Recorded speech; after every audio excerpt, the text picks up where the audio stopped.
আমরা অনেকেই নিয়মিত প্লাস্টিকের বোতলে পানি পান করে থাকি। প্লাস্টিক দিয়ে তৈরি বোতলের পানিতে মাইক্রোপ্লাস্টিক বা প্লাস্টিকের ক্ষুদ্র কণা থাকে। সাম্প্রতিক এক গবেষণায় দেখা গেছে যারা প্রতিদিন প্লাস্টিকের বোতলে থাকা পানি পান করেন তারা অন্যদের তুলনায় অনেক বেশি পরিমাণ প্লাস্টিকের ক্ষুদ্র কণা নিজেদের শরীরে প্রবেশ করাচ্ছেন।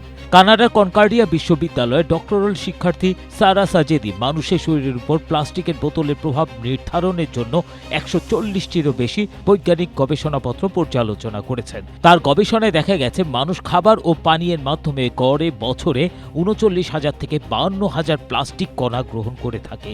গবেষণায় পাওয়া তথ্য মতে প্লাস্টিকের বোতলে নিয়মিত পানি পান করলে বছরে অতিরিক্ত আরও ৯০,০০০ মাইক্রোপ্লাস্টিক কণা শরীরে প্রবেশ করে। জীবন অবাক না করলে কে করবে? ২৮% মিল্ক ফ্যাটের অবাক করার সাথে ফ্রেশ মিল্ক পাউডার। জীবন অবাক করুক প্রতিদিন। নিম্নমানের প্লাস্টিক সূর্যালোক, তাপমাত্রার পরিবর্তন ও নড়াচড়ার কারণে খুব দ্রুত ক্ষুদ্র ক্ষুদ্র কণায় ভেঙে যায়। অন্যান্য প্লাস্টিক কণা খাদ্যচক্রের মাধ্যমে শরীরে প্রবেশ করলেও প্লাস্টিকের বোতল থেকে আসা কণাগুলো সরাসরি পানির সাথে মিশে আমাদের পাকস্থলিতে চলে যায়।